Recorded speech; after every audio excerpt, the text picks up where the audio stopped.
નમસ્કાર વહાલા દર્શક મિત્રો, કિસાન સમાચાર ચેનલમાં તમારું ખૂબ જ સ્વાગત છે। જાણીએ આજના સૌથી મોટા સમાચાર। આંબાલાલ પટેલની મોટી આગાહી, કર્મચારીઓ માટે આવ્યા મોટા સમાચાર। 1 જાન્યુઆરી પહેલા કરી લેજો આ કામ। આવાસ યોજના માટે મોટી ખુશખબર, ગરીબો માટે સરકારી યોજના આશીર્વાદરૂપ। ગુજરાતમાં મોટું કાંડ ઉગાડું થયું, સોના ચાંદીના ભાવમાં જબરદસ્ત વધારો। ગુજરાતીઓ માટે ખાસ સમાચાર અને ખેડૂતોને 24,000 કરોડ રૂપિયાની સહાય। આ તમામ નાના મોટા અને અગત્યપૂર્ણ સમાચાર જાણીએ તે પહેલા મિત્રો, જો કિસાન સમાચાર ચેનલમાં નવા હોય તો ચેનલને જરૂરથી સબસ્ક્રાઇબ કરી વિડીયો લાઈક કરી દેજો। આજના સૌપ્રથમ મહત્વપૂર્ણ સમાચાર। ગુજરાત રાજ્ય પર મોટો ખતરો, આવનારા દિવસોમાં ગુજરાતવાસીઓ માટે આંબાલાલ પટેલે કરી મોટી આગાહી। ગુજરાતમાં અત્યારે આવનારા દિવસોમાં અત્યારે કાતિલ ઠંડીની સાથે સાથે અત્યારે ગુજરાતમાં માવઠાની પણ મોટી આગાહી જોવા મળી છે। જ્યારે ગુજરાત રાજ્યમાં ડિસેમ્બર મહિનામાં ગુજરાત રાજ્યમાં ફરી એકવાર ઠંડીનું જોર વધશે અને આ દરમિયાન ઉત્તર ગુજરાત તથા કચ્છમાં તાપમાન ગગડીને 10 થી 11 ડિગ્રી સુધી પહોંચી શકે છે। આ દરમિયાન 22 ડિસેમ્બરની આસપાસ બંગાળની ખાડી અને અરબ સાગરમાં એક મજબૂત વરસાદી સિસ્ટમ સક્રિય થવાનું છે, જેના કારણે અત્યારે આવનારા દિવસોમાં ભર શિયાળે માવઠું પડવાની શક્યતા વ્યક્ત કરવામાં આવી છે। જાન્યુઆરી મહિનાની શરૂઆતમાં વેસ્ટર્ન ડિસ્ટર્બન્સને કારણે 6 જાન્યુઆરી સુધી વાદળછાયું વાતાવરણ રહેશે અને ઠંડા પવનો ફૂંકાશે।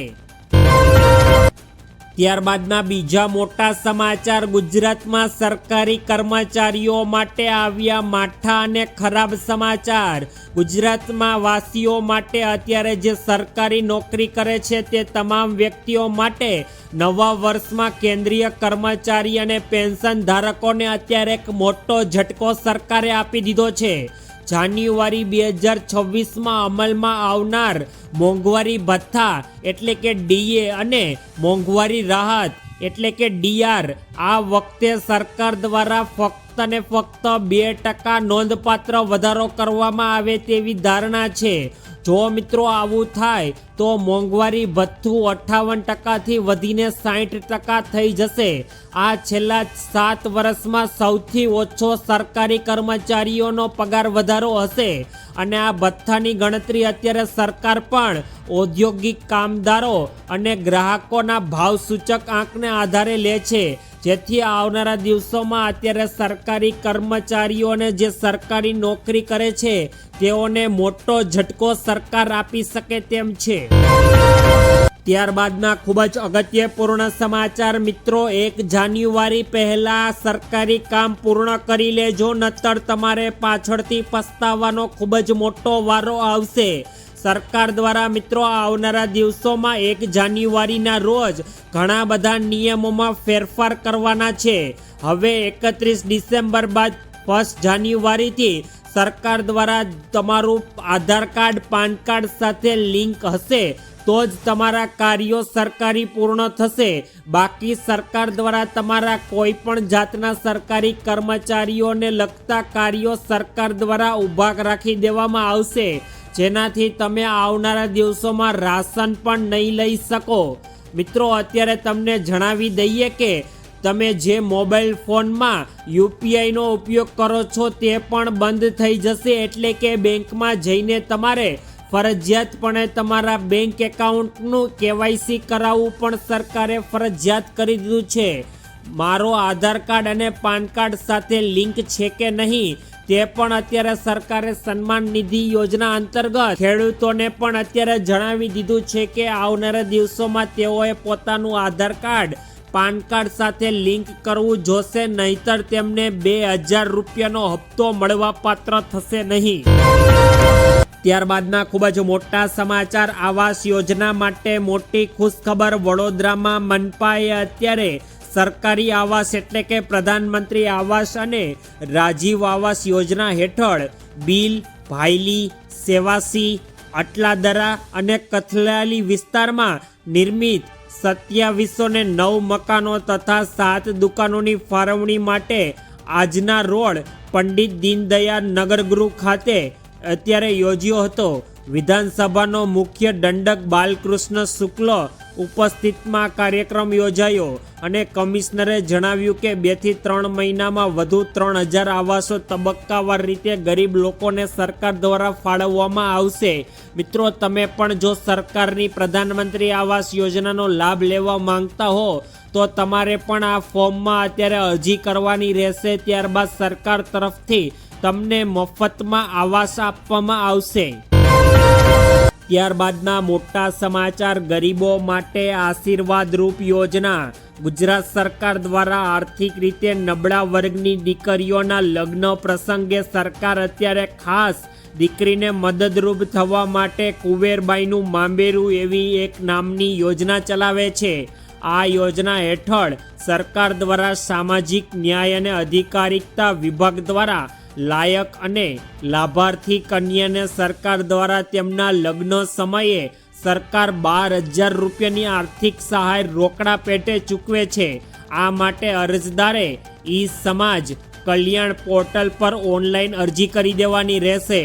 આ યોજના અનુસૂચિત જાતિ, જનજાતિ અને પછાત વર્ગના પરિવારો માટે ખૂબ જ અત્યારે આશીર્વાદરૂપ સાબિત થઈ છે. ત્યારબાદના ખૂબ જ મોટા સમાચાર, મિત્રો, ગુજરાતમાં કંઈક મોટું કાંડ ઉગાડું થયું છે. આજે આપણે તેના વિશે સંપૂર્ણ ચર્ચા કરીશું. મિત્રો, ગુજરાતમાં મનરેગા યોજનામાં મળતિયાઓ અને ભ્રષ્ટ અધિકારીઓ માટે કમાણીનું સાધન બની ગયું છે. લોકસભામાં એક રજૂ થયેલા રિપોર્ટ્સ મુજબ ગુજરાતમાં 22 લાખથી વધુ નકલી મજદૂરો હોવાનું સામે આવ્યું છે, જેનાથી અત્યારે ચકચકાર મચી ગયો છે અને સરકારની આબરૂનું ધોવાણ થયું છે. ચોપડે મજદૂરો દર્શાવી બારોબાર રકમ ચૂકવવામાં આવી રહી છે. મિત્રો, આવા કાંડ ગુજરાતમાં થઈ રહ્યા છે તેનું કોઈ પણ રિપોર્ટ્સ મીડિયા અને ન્યૂઝ ચેનલ દ્વારા બહાર પાડવામાં આવતા નથી. છેલ્લા 5 વર્ષમાં 7,49,953 જોબ કાર્ડ સરકાર દ્વારા ખુદ રદ કરાયા છે અને આ ભ્રષ્ટાચાર અંગે અત્યારે મોટી તપાસ થવી જોઈએ, કેમ કે અત્યારે ગુજરાતમાં મોટા પાયે અત્યારે આ કાંડ ચાલી રહ્યું છે. ત્યારબાદના અગત્યપૂર્ણ સમાચાર, સોના ચાંદીના ભાવમાં વધારો. ડિસેમ્બરમાં સોના ચાંદીના ભાવમાં ફરી એકવાર તોફાની તેજી જોવા મળી. ગત બુધવારે MCX પર ચાંદીનો ભાવ 2735 રૂપિયાનો ઉછાળો આવતા તે 1,90,798 રૂપિયા પ્રતિ કિલોના ભાવ પર પહોંચી ગયો છે. મિત્રો, હવે 2 લાખ રૂપિયામાં ચાંદી માત્ર હવે 10,000 રૂપિયા જ ઓછી રહી ગઈ છે.